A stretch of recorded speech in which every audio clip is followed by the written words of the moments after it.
Big boss season 10 ಈಗ 12ನೇ ವಾರದ ಅಂತ್ಯಕ್ಕೆ ಬಂದು ನಿಂತಿದೆ. ಕಳೆದ ವಾರ ಇಲ್ಲದ ಕಿಚ್ಚನ ಪಂಚಾಯಿತಿ ಈ ವಾರ ಇರಲಿದೆ. ಸುದೀಪ್ ಅವರ ಉಪಸ್ಥಿತಿ ಇಲ್ಲದೆ ನಡೆದ ಪಂಚಾಯಿತಿಯಲ್ಲಿ ಅಸ್ತಿಕ್ ಅವಿನಾಶ್ ಶೆಟ್ಟಿ ಮನೆಯಿಂದ ಹೊರಹೋಗಿದ್ರು. ಇನ್ನು ಈ ವಾರ ತಮ್ಮ ಮನೆಯವರ ಆಗಮನದಿಂದ ಮತ್ತಷ್ಟು ಉತ್ಸಾಹ ಹೆಚ್ಚಿಸಿಕೊಂಡಿರುವ ಸ್ಪರ್ಧಿಗಳಿಗೆ ಇದೀಗ ಎಲಿಮಿನೇಷನ್ ಭಯ ಹೆಚ್ಚಾಗಿ ಆಗ್ತಾ ಇದೆ. 12ನೇ ವಾರ ಪೂರ್ತಿ ಟಾಸ್ಕ್ನಿಂದ ದೂರ ಉಳಿದಿದ್ದ ಸ್ಪರ್ಧಿಗಳಿಗೆ ಬಿಗ್ ಬಾಸ್ ಕೊಟ್ಟಿದ್ದು ಮಾತ್ರ ಕುಟುಂಬದವರ ಮಾತು, ವಿಶೇಷ ಅಪ್ಪುಗೆ. ಪ್ರತಿಯೊಬ್ಬ ಸದಸ್ಯರ ಕುಟುಂಬದವರನ್ನ ಮನೆಯೊಳಗೆ ಕಳುಹಿಸಿ ಬಿಗ್ ಬಾಸ್ ತಮ್ಮ ಪ್ರೀತಿ ಪಾತ್ರರನ್ನ ನೋಡುವ ಸೌಭಾಗ್ಯವನ್ನ ಕಲ್ಪಿಸಿಕೊಟ್ಟಿದ್ರು. ಬಹಳ ಖುಷಿಯಿಂದ ಉತ್ಸಾಹಭರಿತವಾಗಿ ಎಲ್ಲರೊಡನೆ ಖುಷಿಯಿಂದ ಇದ್ದ ಮನೆ ಮಂದಿ ಇದೀಗ ಮತ್ತೆ ತಮ್ಮ ಮನೆಯವರನ್ನ ಸೇರುವ ಪರಿಸ್ಥಿತಿ ಎದುರಾಗಿದೆ. ಹೌದು, ಈಗಾಗಲೇ ಬಿಗ್ ಬಾಸ್ ಮನೆಯಲ್ಲಿ 10 ಜನ ಸ್ಪರ್ಧಿಗಳು ಇದ್ದಾರೆ. ಇನ್ನೇನಿದ್ರು ಕೆಲವು ದಿನಗಳು ಮಾತ್ರ ಫಿನಾಲೆಗೆ ಬಾಕಿ ಇದೆ. ಹೀಗಿರುವಾಗ 10 ಜನರ ಪೈಕಿ ಇವತ್ತೇ ಒಬ್ಬರ ಎಲಿಮಿನೇಷನ್ ಆದ್ರೂ ಅಚ್ಚರಿ ಪಡಬೇಕಿಲ್ಲ, ಅಥವಾ ನಾಳೆಯ ದಿನ ಇಬ್ರು ಎಲಿಮಿನೇಟ್ ಆದ್ರೂ ಅಚ್ಚರಿ ಆಗ್ಬೇಕಾಗಿಲ್ಲ. ಹೌದು, ಈ ವಾರ ಬಿಗ್ ಬಾಸ್ ಮನೆಯಿಂದ ಹೊರಹೋಗೋದಕ್ಕೆ ವಿನಯ್, ತನಿಷಾ, ಸಂಗೀತ, ಸಿರಿ, ಮೈಕಲ್, ತುಕಾಲಿ ಸಂತೋಷ್, ವರ್ತೂರ್ ಸಂತೋಷ್, ಕಾರ್ತಿಕ್ ನಾಮಿನೇಟ್ ಆಗಿದ್ದಾರೆ. ಈ 8 ಸದಸ್ಯರ ಪೈಕಿ ಯಾರಿಗೆ ಬಿಗ್ ಬಾಸ್ ಪಯಣ ಮುಕ್ತಾಯವಾಗಲಿದೆ ಅನ್ನೋದು ಪ್ರತಿಯೊಬ್ಬರಲ್ಲೂ ಇರುವ ಕುತೂಹಲ. ಸದ್ಯಕ್ಕೆ ಬಂದಿರುವ ಮಾಹಿತಿಯ ಪ್ರಕಾರ ಸಿರಿ ಅವರು ಎಲಿಮಿನೇಟ್ ಆಗ್ತಾರೆ ಅಂತ ಹೇಳಲಾಗ್ತಾ ಇದೆ. ಆದರೆ ಪಕ್ಕಾ ಮಾಹಿತಿ ಇಲ್ಲ. ಅಂದಹಾಗೆ ಬಿಗ್ ಬಾಸ್ ಸೀಸನ್ 10 ಯಶಸ್ವಿಯಾಗಿ 12 ವಾರಗಳನ್ನು ಕಳೆದು 13ನೇ ವಾರಕ್ಕೆ ಕಾಲಿಡೋದಕ್ಕೆ ಸಜ್ಜಾಗಿದೆ. ಅಂದಹಾಗೆ ಇಂದು ವಾರದ ಕತೆ ಕಿಚ್ಚನ ಜೊತೆ ಪಂಚಾಯಿತಿಗಾಗಿ ವೀಕ್ಷಕರು ಬಹಳ ಕುತೂಹಲದಿಂದ ಕಾಯ್ತಿದ್ದಾರೆ. ಕಳೆದ ವಾರ ಕಿಚ್ಚನಿಲ್ಲದೆ ಪಂಚಾಯಿತಿ ನಡೆದಿತ್ತು. ಕಿಚ್ಚನ ಬದಲಾಗಿ ನಟಿ ಶ್ರುತಿ ಅವರು ಪಂಚಾಯಿತಿಯನ್ನ ಅದ್ಭುತವಾಗಿ ನಡೆಸಿಕೊಟ್ಟು ಹೋಗಿದ್ರು. ಆದ್ರೆ ಎಲ್ಲೋ ಒಂದ್ ಕಡೆ ಬಿಗ್ ಬಾಸ್ಗೆ ಕಿಚ್ಚ ಬರಲಿಲ್ಲ ಅಂದ್ರೆ ಏನೋ ಮಿಸ್ ಮಾಡ್ಕೊಂಡ ಅನುಭವ ಆಗೋದು ಸಹಜ. ಯಾಕಂದ್ರೆ ಪ್ರತಿ ವಾರದ ಕೊನೆಯ 2 ದಿನ ಕಿಚ್ಚನನ್ನ ನೋಡೋದಕ್ಕಂತಾನೆ ಸಾಕಷ್ಟು ಸಂಖ್ಯೆಯಲ್ಲಿ ಜನ ಕಾದು ಕೂತಿರ್ತಾರೆ. ಅವರಿಗೆ ಕಳೆದ ವಾರ ಕಿಚ್ಚನ ಪಂಚಾಯಿತಿ ಮಿಸ್ ಆಗಿದ್ರಿಂದ ತುಂಬಾನೇ ಬೇಸರ ಉಂಟಾಗಿದೆ. ಹಾಗಾದ್ರೆ ಇಂದು ಕಿಚ್ಚನ ಪಂಚಾಯಿತಿ ಹೇಗಿರಲಿದೆ, ಯಾರಿಗೆ ಚಪ್ಪಾಳೆ, ಯಾರಿಗೆ ಕ್ಲಾಸ್ ತಗೋತಾರೆ, ಯಾರ ಕಾಲೆಳಿತಾರೆ ಅನ್ನೋ ಕುತೂಹಲ ಸಹಜವಾಗಿ ಎಲ್ಲರಲ್ಲೂ ಇದೆ. ಅದರಂತೆ ಈ ವಾರನೂ ಕಿಚ್ಚ ಸುದೀಪ್ ಅವರು ಅಬ್ಬರಿಸಲಿದ್ದಾರೆ. ಹೌದು, 11 ವಾರಗಳ ತನಕ ಬಿಗ್ ಬಾಸ್ ಮನೆಯಲ್ಲಿ ಒಬ್ರನ್ನ ಕಂಡ್ರೆ ಒಬ್ರಿಗೆ ಆಗ್ತಾ ಇರಲಿಲ್ಲ. ಪ್ರತಿಯೊಂದು ವಿಚಾರಕ್ಕೂ ಜಗಳ ನಡೀತಾ ಇತ್ತು. ಟಾಸ್ಕ್ ಅಂತ ಬಂದ್ರೆ ಕೇಳೋದೇ ಬೇಡ, ಅಗ್ರೆಸಿವ್ ಆಗಿ ಆಟ ಆಡ್ತಾ ಇದ್ರು ಸ್ಪರ್ಧಿಗಳು. 11ನೇ ವಾರದ ವೀಕೆಂಡ್ ಪಂಚಾಯಿತಿ ಹಾಗೂ ಸೂಪರ್ ಸಂಡೆಗೆ ಅತಿಥಿಗಳು ಬಂದು ಹೋದ ನಂತರ 12ನೇ ವಾರದಲ್ಲಿ ಎಲ್ಲಾ ಸ್ಪರ್ಧಿಗಳು ಒಗ್ಗಟ್ಟಾಗಿ ಕಾಣಿಸಿಕೊಂಡಿದ್ರು. ಯಾಕೆ ಈ ರೀತಿಯ ಬದಲಾವಣೆ ಅಂತ ಎಲ್ರಿಗೂ ಅನ್ಸಿತ್ತು. ಇದಕ್ಕೆ ಕಾರಣ ಇನ್ನೇನು ಕೆಲವೇ ದಿನಗಳಲ್ಲಿ ಬಿಗ್ ಬಾಸ್ ಮುಗಿಯುವ ಹಂತಕ್ಕೆ ಬಂದಿರೋದ್ರಿಂದ ಮನಸ್ತಾಪ ಬೇಡ ಅಂತ ಚೆನ್ನಾಗಿದ್ದಾರೆ. ಇನ್ನೊಂದೇನಂದ್ರೆ ಬಿಗ್ ಬಾಸ್ ಸ್ಪರ್ಧಿಗಳಿಗೆ ಅಗ್ರೆಸಿವ್ ಆಗಿ ಆಟ ಆಡಿದ್ರೆ ಕಠಿಣ ಶಿಕ್ಷೆಯನ್ನು ಕೊಡೋದಾಗಿ ಕೂಡ ಎಚ್ಚರಿಕೆಯನ್ನು ಕೊಟ್ಟಿದ್ರು. ಇದೇ ಕಾರಣಕ್ಕೆ ಕೆಲವರು ಬದಲಾಗಿದ್ದಾರೆ. 12ನೇ ವಾರದಲ್ಲಿ ಬದಲಾಗಿ ಒಳ್ಳೆಯವರಂತೆ ಕಾಣಿಸ್ತಾ ಇರುವ ಇವರಿಗೆ, ಹಾಗೆ ಯಾವುದೇ ಜಗಳ ಮಾಡಿಕೊಳ್ಳದೆ ಇವರಿಗೆ ಕಿಚ್ಚ ಹೇಗೆ ಕ್ಲಾಸ್ ತಗೋತಾರೆ ಅನ್ನೋ ಪ್ರಶ್ನೆ ಹುಟ್ಟೋದು ಸಹಜ. ಆದ್ರೆ ಇಷ್ಟು ವಾರಗಳಲ್ಲಿ ಅಂದ್ರೆ 12 ವಾರಗಳಲ್ಲಿ ಯಾವ ಸ್ಪರ್ಧಿಗಳು ಉತ್ತಮವಾಗಿ ಆಟ ಆಡ್ಕೊಂಡು ಬಂದಿದ್ದಾರೆ, ಯಾರ ಗ್ರಾಫ್ ಕೆಳಗಿದೆ, ಇದನ್ನೆಲ್ಲ ಇವತ್ತಿನ ಪಂಚಾಯಿತಿಯಲ್ಲಿ ಸುದೀಪ್ ಅವರು ಬಿಚ್ಚಿಡಲಿದ್ದಾರೆ.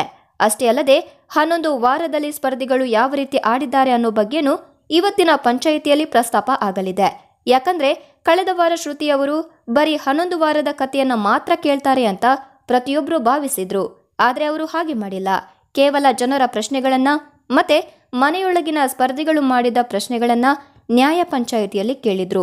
ಹಾಗಾಗಿ ಈ ವಾರ ಕಿಚ್ಚ ಸುದೀಪ್ ಅವರು 2 ವಾರದ್ದು ಸೇರಿಸಿ ಸ್ಪರ್ಧಿಗಳಿಗೆ ಬೆಂಡೆತ್ತೋದು ಪಕ್ಕಾ. ಹೌದು, ಕಳೆದ ವಾರದಲ್ಲಿ ಸ್ಪರ್ಧಿಗಳು ಸಾಕಷ್ಟು ತಪ್ಪುಗಳನ್ನ ಮಾಡಿದ್ದಾರೆ.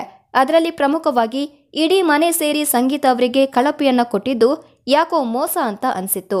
ಸಂಗೀತ ಅವರು ಒಂದು ತಂಡದ ಮಾಲೀಕತ್ವ ವಹಿಸಿಕೊಂಡು ತಮ್ಮ ಬಳಿ ಹೆಚ್ಚಿನ ಹಣ ಉಳಿಸಿಕೊಂಡಿದ್ರಿಂದ, ಹಾಗೆ ತಂಡದ ಸದಸ್ಯರಿಗೆ ಸರಿಯಾದ ಹಣ ಕೊಟ್ಟಿಲ್ಲ ಎಂಬ ಕಾರಣಕ್ಕೆ ಎಲ್ಲರೂ ಕೂಡ ಸಂಗೀತರನ್ನ ಜೈಲಿಗೆ ಕಳುಹಿಸಿದ್ರು.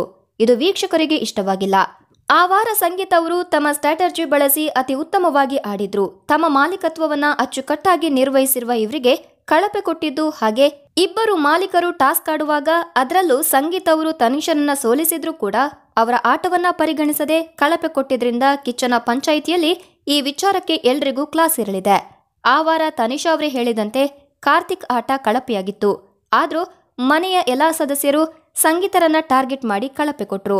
ಅಲ್ಲದೆ ಕಾರ್ತಿಕ್ ಹೆಚ್ಚು ಅಮೌಂಟ್ ಪಡ್ಕೊಂಡ್ರು, ಆಟ ಮಾತ್ರ ಆ ವಾರ ಅಷ್ಟಕ್ಕಷ್ಟೇ ಇತ್ತು. ಇದು ಕೂಡ ಕಿಚ್ಚ ಕೇಳಲಿದ್ದಾರೆ. ಇನ್ನು ಸಿರಿ ಅವರು ತಂಡದ ಜೊತೆ ಚೆನ್ನಾಗಿ ಮಾತನಾಡಿಕೊಂಡು ಬಂದು ತಮ್ಮ ತಂಡದ ಮಾಲೀಕರಾದ ಸಂಗೀತ ಅವರಿಗೆ ಕಳಪೆಯನ್ನು ಕೊಟ್ರು.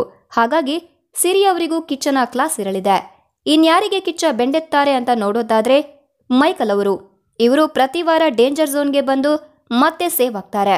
ಹಾಗಾಗಿ ಅದರ ಅರ್ಥ ಕಿಚ್ಚ ಹೇಳಿದ್ರೂ ಕೂಡ ತಮ್ಮ ವರ್ತನೆಯಲ್ಲಿ ಬದಲಾವಣೆ ಮಾಡಿಕೊಂಡಿಲ್ಲ, ಅಹಂಕಾರದಿಂದಲೇ ವರ್ತಿಸ್ತಾರೆ.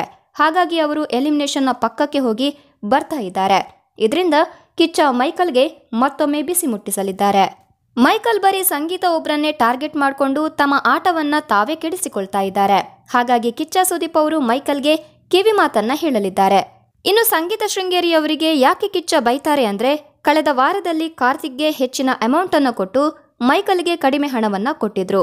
ಅದಾದ ಬಳಿಕ ಕಾರ್ತಿಕ್ ಇನ್ನೂ ಹೆಚ್ಚಿನ ಹಣಕ್ಕೆ ಬೇಡಿಕೆ ಇಟ್ಟಿದ್ರಿಂದ ಸಂಗೀತ ಕಾರ್ತಿಕ್ರಿಂದ ಹಣವನ್ನ ವಾಪಸ್ ಪಡೆದು ತನ್ನ ಹತ್ರನೇ ಇಟ್ಕೊಂಡ್ರು. ಆದ್ರೆ ಅದೇ ಹಣವನ್ನ ಮೈಕಲ್ಗೆ ಸ್ವಲ್ಪ ಕೊಡ್ಬೇಕಿತ್ತು. ಆಗ ಮೈಕಲ್ಗೆ ಇದ್ದ ಅಸಮಾಧಾನ ಕಡಿಮೆಯಾಗ್ತಾ ಇತ್ತು. ಅದು ಕೊಡೋಕೆ ಆಗಿಲ್ಲ ಅಂದ್ರೂ ನೆಕ್ಸ್ಟ್ ಟಾಸ್ಕ್ನಲ್ಲಿ ಮೈಕಲ್ ಆಟವನ್ನ ನೋಡಿಯಾದ್ರೂ ಸ್ವಲ್ಪ ಹಣವನ್ನ ಕೊಡ್ಬೇಕಿತ್ತು ಅಂತ ಕಿಚ್ಚ ಕೇಳುವ ಸಾಧ್ಯತೆ ಇದೆ. ಯಾಕಂದ್ರೆ ಮೈಕಲ್ ತುಂಬಾ ಚೆನ್ನಾಗಿ ಟಾಸ್ಕ್ ಮಾಡಿದ್ದಾರೆ. ಅವರ ಆಟಕ್ಕೆ ತಕ್ಕ ಹಣ ಸಿಕ್ಕಿಲ್ಲ ಅನ್ನೋದು ಎಲ್ರಿಗೂ ಅನ್ಸುತ್ತೆ.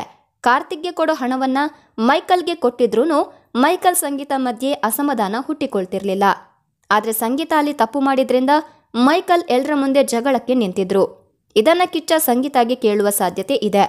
ಇನ್ನು ಕಾರ್ತಿಕ್ಗೆ ಯಾಕೆ ಕಿಚ್ಚ ಬೆವರಿಳಿಸ್ತಾರೆ ಅಂದ್ರೆ, ಹೋದ ವಾರ ಸಂಗೀತ ಇಲ್ಲದೆ ಕಾರ್ತಿಕ್ 0 ಅಂದಿದ್ದಕ್ಕೆ ಮಡಕೆ ಒಡೆದು ಸಂಗೀತರಿಂದ ದೂರ ಆಗಿದ್ರು. ಅದೆಲ್ಲ ಓಕೆ, ಆದ್ರೆ ಕಾರ್ತಿಕ್ ಆನಂತರ ಕೊಟ್ಟ ಪ್ರದರ್ಶನ ಮಾತ್ರ ಚೆನ್ನಾಗಿರ್ಲಿಲ್ಲ.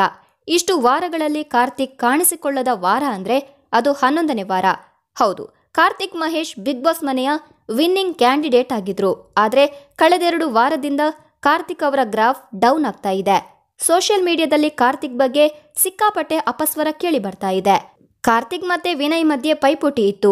ಆ ಪೈಕಿ ವಿನಯ್ ಈಗ ಕಾರ್ತಿಕ್ ಗಿಂತ ಮೇಲೆ ಬರ್ತಿದ್ದಾರೆ. ವಿನಯ್ ಆಟ ಚೆನ್ನಾಗಿ ಬರ್ತಾ ಇದೆ, ಕಾರ್ತಿಕ್ ಆಟ ಡಲ್ ಆಗ್ತಾ ಇದೆ. ಕಾರ್ತಿಕ್ ಗೇಮ್ ಕಡೆ ಫೋಕಸ್ ಕೊಡೋದು ಬಿಟ್ಟು ಇನ್ನೂ ಕೂಡ ಅವರಿವರ ಬಗ್ಗೆ ಮಾತನಾಡೋದು, ನಮ್ರತಾ ಹಿಂದೆ ಸುತ್ತೋದು ಎಂಬ ಕಾಮೆಂಟ್ಗಳನ್ನ ಸೋಷಿಯಲ್ ಮೀಡಿಯಾದಲ್ಲಿ ಜನ ಹಾಕ್ತಿದ್ದಾರೆ. ಹಾಗಾಗಿ ಕಾರ್ತಿಕ್ ಅವರು ಮೊದಲೆರಡು ಸ್ಥಾನದಲ್ಲಿ ಅವರ ಹೆಸರು ಗಟ್ಟಿಯಾಗಿ ಕೂತಿತ್ತು. ಆದ್ರೆ ಒಂದೆರಡು ವಾರದಲ್ಲಿ ಅಭಿಮಾನಿಗಳ ಸಂಖ್ಯೆ ಕಡಿಮೆಯಾಗ್ತಾ ಇದೆ. ಇದನ್ನ ನಾವು ಹೇಳ್ತಿಲ್ಲ, ಸೋಷಿಯಲ್ ಮೀಡಿಯಾದಲ್ಲಿ ಸಿಗ್ತಾ ಇರುವ ರೆಸ್ಪಾನ್ಸ್ ನೋಡಿದ್ರೆ ಗೊತ್ತಾಗುತ್ತೆ. ಹಾಗಾಗಿ ಕಾರ್ತಿಕ್ ಅವರ ಗ್ರಾಫ್ ಕೆಳಗಿಳಿತಾ ಇರೋದ್ರಿಂದ ಕಿಚ್ಚನಿಂದ ಇವತ್ತು ಕಾರ್ತಿಕ್ ಅವರು ಪಾಠ ಮಾಡಿಸಿಕೊಳ್ಳಲಿದ್ದಾರೆ. 10 ವಾರಗಳ ಕಾಲ ಅದ್ಭುತವಾಗಿ ಆಡಿಕೊಂಡು ಬಂದಿದ್ದ ಕಾರ್ತಿಕ್ ಸದ್ಯ ಬದಲಾಗಿರೋದು ಎದ್ದು ಕಾಣಿಸ್ತಾ ಇದೆ. ಹೀಗೆ ಆಟ ಆಡ್ತಾ ಬಂದ್ರೆ ಬೇರೆ ಸ್ಪರ್ಧಿಗಳು ಮೇಲೆ ಬರ್ತಾರೆ, ಕಾರ್ತಿಕ್ ಅವರು ಕೆಳಗಿಳಿತಾರೆ.